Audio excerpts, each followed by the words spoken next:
everyone, once again welcome back to my channel Rise and Shine with PNB.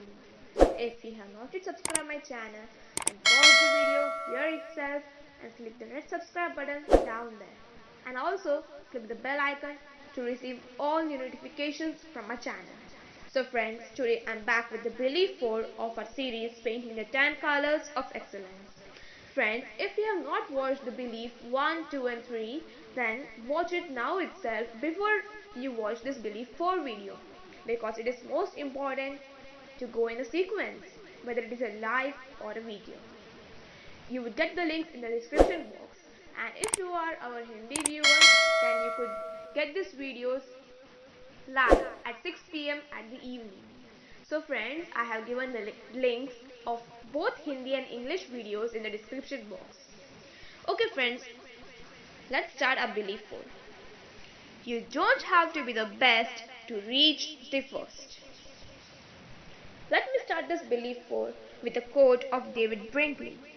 A successful man is one who can lay a firm foundation with the bricks others have thrown at him.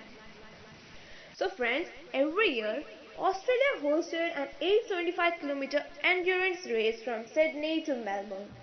This was considered the world's longest and toughest ultramarathon. It was a seemingly impossible race that took a week to complete. Only world-class athletes who trained especially for the event took part in it. These athletes were normally less than 30 years of age. Sponsored by big names in sports, the participants were equipped with the most expensive training outfits and shoes. In 1983, these top-class runners were in for a surprise. On the day of the race, a man named Cliff Young showed up. Everyone thought he was there to watch the event. After all, he was 61 years old. He was in overalls and work boots. As Cliff walked up to the table to take his number badge, it became obvious to everybody that he was going to run.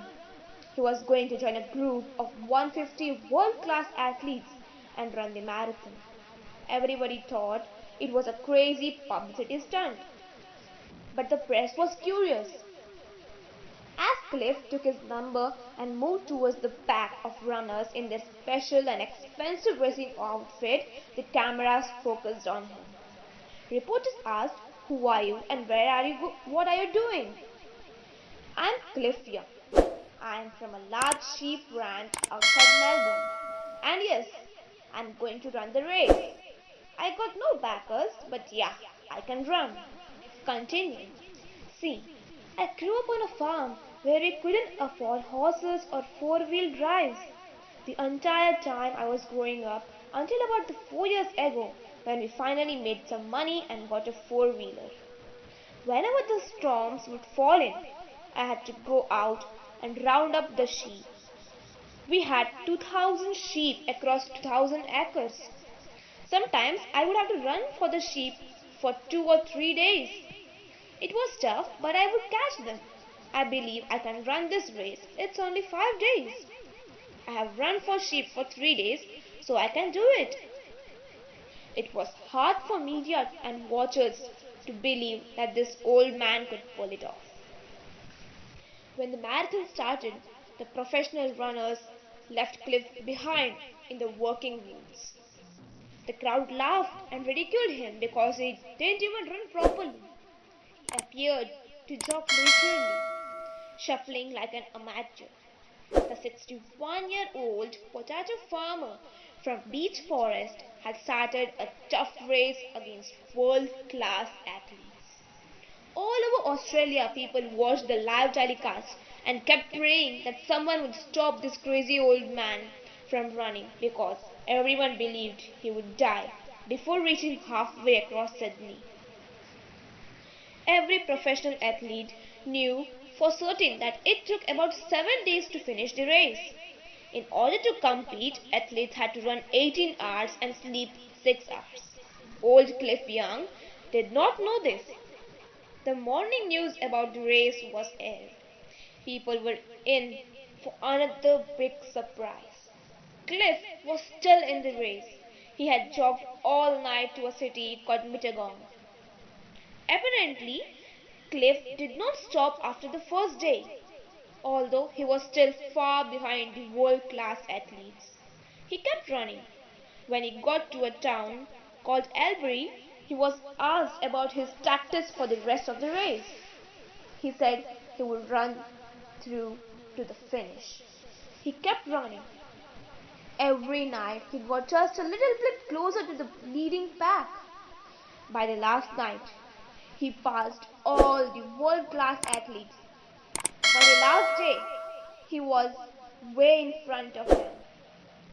Not only did he run the Melbourne to Sydney race at the age of 61 without dying, he also won the first place, breaking the race record by 9 hours. He became a national hero. The nation fell in love with the 61-year-old potato farmer who came from nowhere to defeat the world's best long-distance runners. He finished the 875-kilometer race in 5 days, 15 hours and 4 minutes, not knowing that he was supposed to sleep during the race. He said that when he was running the run, he imagined that he was chasing a sheep and trying to outrun a storm. When Cliff was awarded the first prize of $10,000, he said he did not know there was a prize and insisted that he had not entered the race for the money. He said, "There are 5 other runners who are still out there doing it tougher than me." He gave them $2,000 each. He did not keep a single cent for himself. Cliff was a simple, humble man who undertook an extraordinary feat and became a national sensation. The young shuffle method has been adopted by ultramarathon runners because it is considered more aerodynamic and expends less energy. At least 3 winners of the Sydney to Melbourne race have known to use the young shuffle method to win the race. Now, during the Sydney to Melbourne race, almost nobody sleeps. To win the race, people believe they have to run like Cliff Young did, run all night as well as all day. Friends, the world strongly believes that you need to be the best to come first. Unless they see you as the best, they will not risk encouraging you. On the contrary, they will criticize and condemn your choice of trying to dare. They see you as a failure, as they see the odds stacked against you. No wonder they passionately campaign and dissuade many from giving their best shot. Friends, you will be surprised to note that 80% of the world's population survive. But it is only 20% who dare to live, and they are the ones who actually run the world. The 80% like the comfort of survival and want others to be safe too. But for you, this must never be a norm. Every day, you have hundreds of ordinary people achieving extraordinary feats. Cliff was neither the best of the lot nor was he formally trained. He was not the best of all the athletes, and he was not the same trained as they were. He also did have the equipment needed to create history. But he had one thing for sure: the inner gut conviction that there is no option but to make it to the end. If you noticed, he didn't actually compete with the others. He didn't bother about the people laughing and ridiculing at him. He just did what he was best at and competed against his own best. He won, and yet he didn't make a big deal out of it. Friends, remember this story well. At every stage of your life, you will come across people who make fun of, criticize, and condemn you for the choices you make. It is up to you to keep your calm and take the best from all the criticism as feedback. This will help you to have the hidden treasures of life and make it to the end, which is what matters the most. As Oscar Wilde said, ridicule is a tribute paid to the genius by the mediocrities. Friends, if you have any doubt in this video, in this belief poll, then please let us know in the comment section. And share this video, share this belief with each and every human being who needs to watch this. Share it with all your close ones, friends and relatives, and help them rise and shine. If you have not yet subscribed this channel, Rise and Shine with PND, then subscribe it and hit the bell icon to receive all new notifications. If you want to see this video in Hindi language, then links are given in the description box. So friends, we'll meet with the Belief 5 on 31st of Jan.